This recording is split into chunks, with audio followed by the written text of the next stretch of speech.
कुछ घंटे बाद सिवाय अपने फ्लैट में काउच पर लेटा हुआ था। दिन भर की थकान उसे परेशान कर रही थी। वो सोच रहा था मानवी किन हालात में होगी, क्या उसे मेरी याद आ रही होगी। इतना ख्याल आते ही उसका दिल भारी हो गया और उसकी आंखों से अनायास की आंसू बहने लगे। सिवाय ने आंसू पोंछते हुए खुद को संभालने की कोशिश की, लेकिन मानवी का उदास चेहरा उसकी सोच में हट ही नहीं रहा था। वो जानता था कि समय बहुत तेजी से बीत रहा है और हर पल मानवी के लिए बहुत ही खतरनाक होते जा रहा है। उसने गहरी सांस ली और खुद से कहा, नहीं, अब कमजोर नहीं पड़ सकता मैं। मानवी के लिए मुझे लड़ना होगा, चाहे इसके लिए मुझे अपनी जान क्यों ना देनी पड़े। वो काउच से उठकर खिड़की के पास गया। बाहर अंधेरे में चमकती हुई शहर की लाइट्स को देखते हुए उसने ठान लिया कि अब और वक्त बर्बाद नहीं करना। इधर विक्रम ने सिवाय को गाइड अनुसार सबसे पहले शहर के बाहर जाने वाले हर रास्ते का अध्ययन करना शुरू किया। वो जानता था कि अभिषेक कोई न कोई चाल जरूर चलेगा और उसे किसी भी सुराग को नजरअंदाज नहीं करना था। विक्रम ने अपने लैपटॉप पर शहर के सभी प्रमुख हाईवे, छोटे रास्ते और वैकल्पिक मार्गों के नक्शे खंगालना शुरू किए। उसने हर उस स्थान की पहचान करनी शुरू की जहां से ब्लैक फॉर्च्यूनर कारें शहर के बाहर जा सकती थी। उसे जल्द ही एहसास हो गया कि अभिषेक ने केवल बड़े रास्तों पर ध्यान भटकाने के लिए ट्रैफिक भेजा था। विक्रम ने गहरी सांस ली और खुद से कहा, अगर मैं अभिषेक होता तो उन रास्तों का इस्तेमाल करता जिन पर कोई शक न करे। तभी उसकी नजर एक पुराने सुनसान रास्ते पर पड़ी जो मुख्य हाईवे से थोड़ा हटकर था।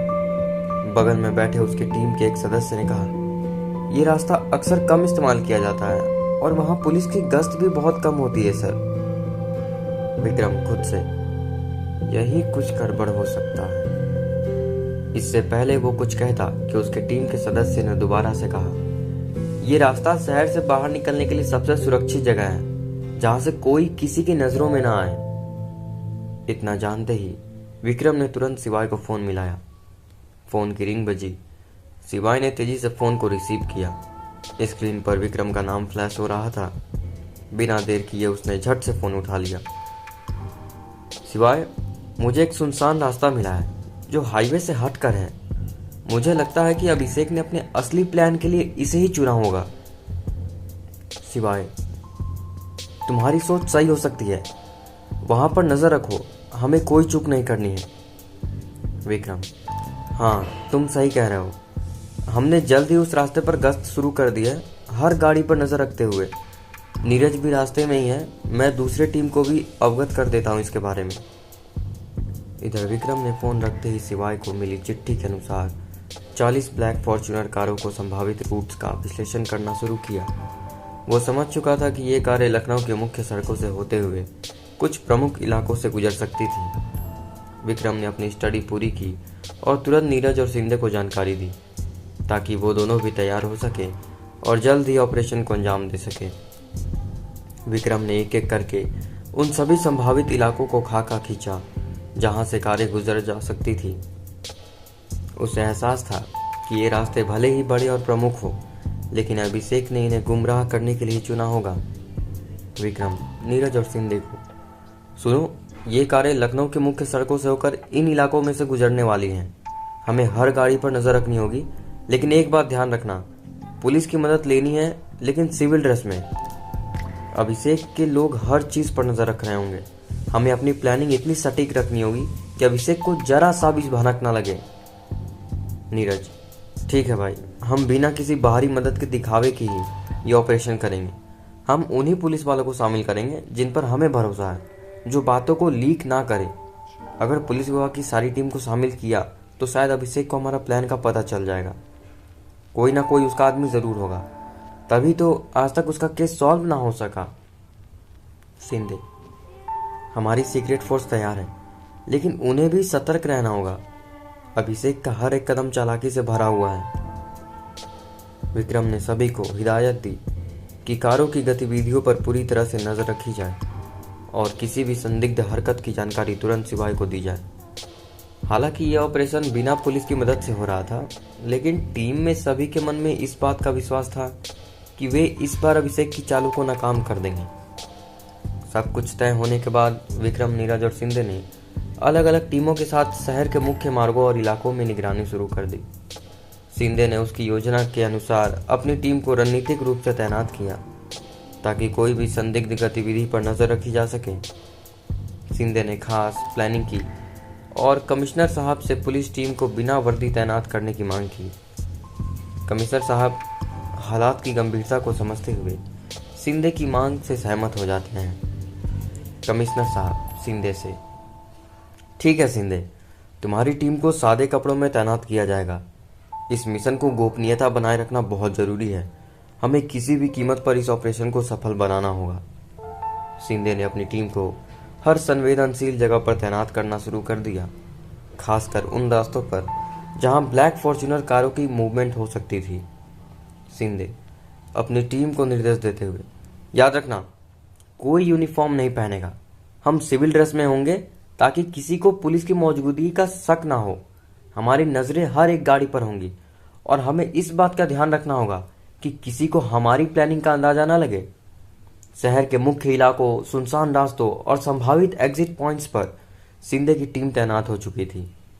अब वे बस सही मौके का इंतजार कर रहे थे ताकि अभिषेक और उसकी चालों की मात दी जा सके। कुछ घंटों बाद सिवाय के कहे अनुसार नीरज ने सिवाय का हुलिया अपनाया और उसकी गाड़ी लेकर तेज रफ्तार में निकल पड़ा। उसके सामने एक ही लक्ष्य था, अभिषेक को यह विश्वास दिलाना कि खुद सिवाय ब्लैक फॉर्च्यूनर कारों का पीछा कर रहा है। नीरज ने अपनी निगाहों रास्ते पर जमाए रखी और सीधे उस पते की ओर बढ़ा जहां सिवाय को कारों के गुजरने की उम्मीद थी। जैसे जैसे वो उस जगह के करीब पहुंचा, उसकी नजरें सड़क पर दौड़ने वाली हर ब्लैक फॉर्च्यूनर कार पर थी। जैसे ही नीरज उस निर्धारित स्थान पर पहुंचा, उसने सड़क किनारे एक कतार में खड़ी ब्लैक फॉर्च्यूनर कारों को देखा।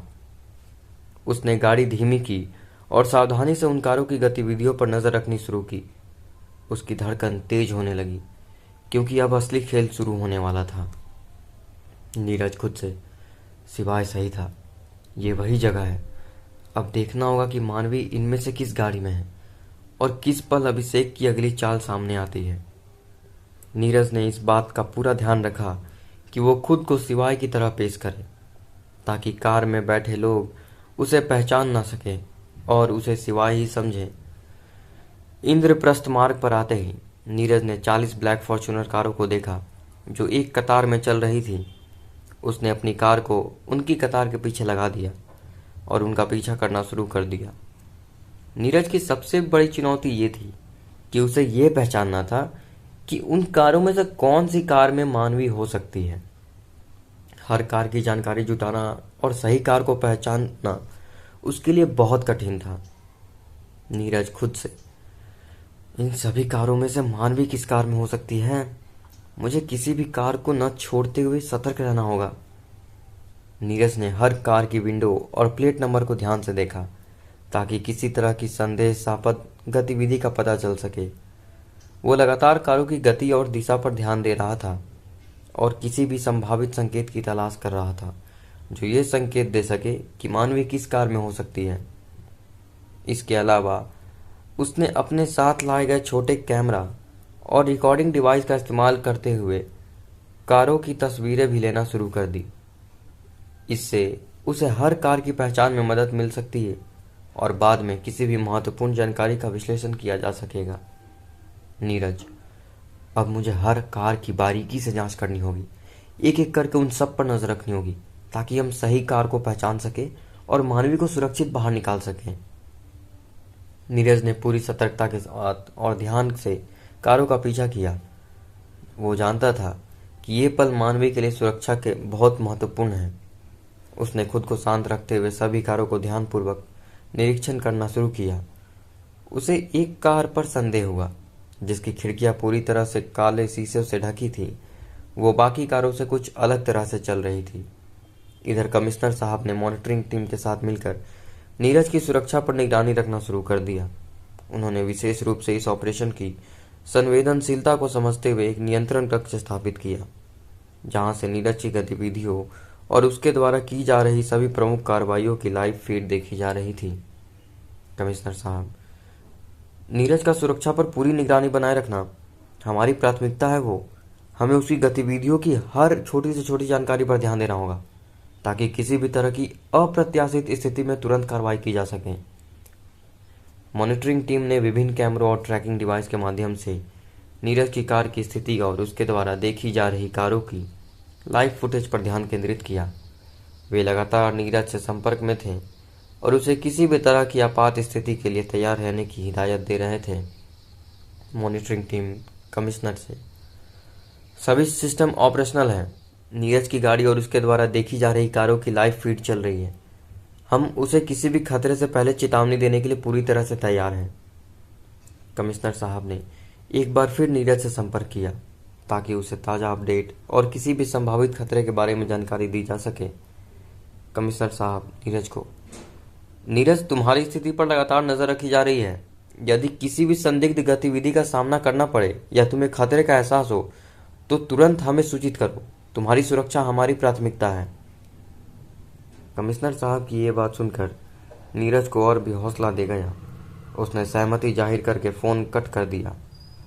कमिश्नर साहब और उनकी टीम ने सुनिश्चित किया कि नीरज को हर तरह की सुरक्षा और समर्थन प्रदान किया जाए ताकि ऑपरेशन में किसी भी तरह की असुविधा या खतरे का सामना न करना पड़े। इधर कंप्यूटर की स्क्रीन पर नज़र जमाए विक्रम ने नीरज को निर्देश दिया। विक्रम फ़ोन पर नीरज को, नीरज, तुम सही दिशा में जा रहे हो। ये ब्लैक कार ही संदेशपद है और मुझे संकेत कर रही है कि मानवी शायद इसमें ही हो सकती है। विक्रम की आवाज़ में आत्मविश्वास था और उसने नीरज को पूरी तरह से समर्थन दिया। विक्रम, नीरज, तुम जारी रखो। तुम्हें इस कार का पीछा करते रहना होगा और इसका ध्यानपूर्वक निरीक्षण करना होगा। अगर संभव हो तो इसकी नंबर प्लेट की भी पहचान करो। हमें सही समय पर एक सही कदम उठाना होगा। नीरज ने इसी बीच विक्रम को बताया कि कमिश्नर साहब भी मॉनिटरिंग टीम से जरिए जुड़े हैं। ये जानते ही विक्रम ने मॉनिटरिंग टीम से भी संपर्क किया और निर्देश दिया कि कार की हर गतिविधि पर ध्यान दिया जाए और सभी संभावित संकेतों की तुरंत जानकारी दी जाए। विक्रम मॉनिटरिंग टीम को, ये ब्लैक कार हमारे लिए महत्वपूर्ण हो सकती है। इसे पूरी तरह से ट्रैक करो और नीरज को किसी नए अपडेट की जानकारी तुरंत दो। नीरज ने विक्रम के आदेशों का पालन करते हुए कार का पीछा जारी रखा और उसकी निगाहें पूरी तरह से उस पर टिकी थी। उसकी हर गतिविधि को ध्यान में रखते हुए उसने किसी भी संभावित खतरे से निपटने के लिए पूरी तरह से सतर्क रहने की कोशिश की। नीरज ने विक्रम की बात को मानते हुए अपने अनुभव और स्किल सेंस पर भरोसा किया और उस संदिग्ध ब्लैक कार का पीछा करना शुरू किया। उसके दिल की धड़कनें तेज हो गईं, लेकिन उसने खुद को शांत और संयमित किया। जानता था कि उसकी एक छोटी सी चूक भी मानवी के जीवन के लिए खतरा साबित हो सकती है। वो तेजी से उस कार की ओर बढ़ रहा था जो उसे चूहा बिल्ली के खेल की तरह चुनौती दे रही थी। कार की दिशा और गति में लगातार बदलाव हो रहे थे जिससे पीछा कर पाना और भी मुश्किल हो रहा था। नीरज खुद से, मुझे किसी भी हालत में इस कार को नहीं छोड़ना है। ये सही मौका हो सकता है और मानवी की सुरक्षा इस पर निर्भर है। नीरज ने हर मोड़, हर सड़क पर सतर्कता बरती और कार की गति को बनाए रखा। उसकी नज़रें पूरी तरह से उस कार पर टिकी थी और उसने सुनिश्चित किया कि कोई भी चालाकी उसे चकमा न दे सके। उसके सामने अब एक ही लक्ष्य था, मानवी को सुरक्षित बचाना और अभिषेक की चालों को नाकाम करना। नीरज ने पूरी लगन और ध्यान के साथ अपने मिशन को अंजाम देने की ठानी, जबकि उसकी हर कदम पर उसकी आंखें और दिल में एक ही दिशा केंद्रित था। नीरज ने कुछ देर तक ब्लैक कारों का पीछा जारी रखा, लेकिन अचानक एक गाड़ी ने उसकी कार को टक्कर मार दिया। नीरज को तुरंत समझ में आ गया कि अभिषेक की मंशा क्या है। नीरज खुद से, ये कोई सामान्य टक्कर नहीं है। अभिषेक हमें यहाँ फंसाना चाहता है। नीरज ने अपने हाथ को स्टीयरिंग व्हील पर मजबूती से पकड़ा और तुरंत प्रतिक्रिया दी। उसने गाड़ी को संभालते हुए फ़ोन पर विक्रम से संपर्क किया। नीरज विक्रम से, विक्रम, हमें फंसाने की कोशिश की जा रही है।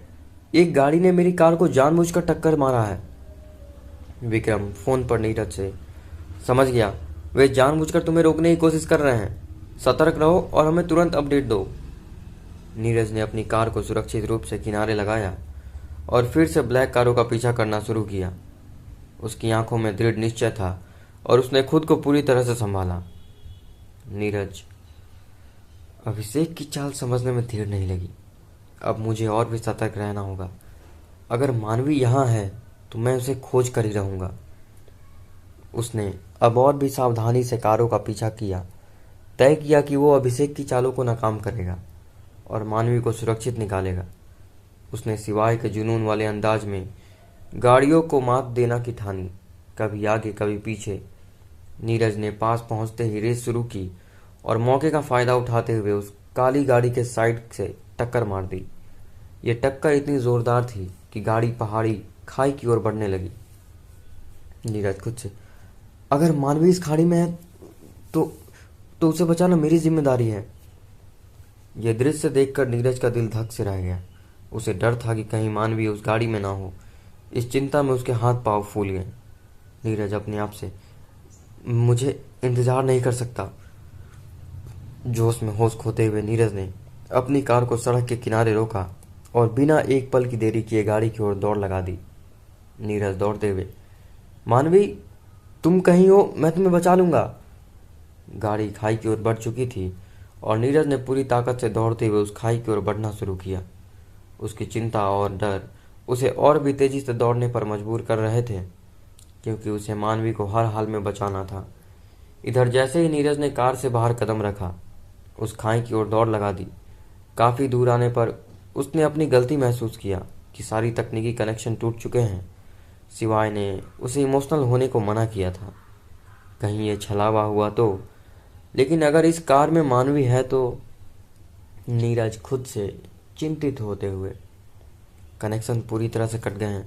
अब मेरे पास कोई लाइव फीड या सपोर्ट नहीं है जिससे कोई मेरी मदद कर सके। मुझे खुद मानवी को बचाना होगा। उसका फ़ोन और अन्य संचार उपकरण कार में ही छूट गया था। अब वो पूरी तरह से अपनी खुद की निर्णय क्षमता और स्थिति के विश्लेषण पर निर्भर था। नीरज कार की ओर देखता हुआ, अब मुझे अपने दम पर काम करना होगा। नीरज ने खाई की ओर बढ़ते हुए अपने आप को पूरी तरह से केंद्रित किया और मानसिक रूप से तैयार किया। उसकी चिंता अब केवल मानवी की सुरक्षा पर केंद्रित थी और उसने निर्णय लिया कि उसे हर हाल में इस स्थिति का सामना करना होगा। इधर मॉनिटरिंग टीम के कमिश्नर साहब की चिंता बढ़ गई। अचानक गाड़ी की गतिविधियां पूरी तरह से रुक गई। कमिश्नर साहब मॉनिटरिंग टीम से, गाड़ी की गतिविधि अचानक रुक क्यों गई है? नीरज का कोई संपर्क नहीं हो पा रहा है सर। तुरंत पता लगाओ कि क्या हो रहा है। मॉनिटरिंग टीम ने और विक्रम ने हर संभव प्रयास किया, लेकिन नीरज की गाड़ी और उसकी स्थिति के बारे में कोई जानकारी प्राप्त नहीं हो रही थी। मॉनिटरिंग टीम के सदस्य से संपर्क टूट चुका है और गाड़ी की लाइव फीड भी नहीं मिल रही है। हमें नीरज की स्थिति का पता लगाना होगा। कमिश्नर साहब ने स्थिति को गंभीरता से लेते हुए तुरंत प्रतिक्रिया दी। कमिश्नर साहब, टीम को, हमें नीरज की ट्रैकिंग जल्दी से फिर से शुरू करनी होगी। अगर हमें उसकी स्थिति का पता नहीं चलता तो हमें तत्काल रिस्क असिस्टेंट और रेस्क्यू प्लान बनाना होगा। इस असामान्य स्थिति ने सभी को चिंतित कर दिया और वे नीरज के संपर्क और स्थिति को जल्दी से जल्दी ठीक करने के लिए प्रयास में जुट गए। अब क्या होगा आगे, ये जानने के लिए सुनते रहिए इस स्टोरी को। धन्यवाद।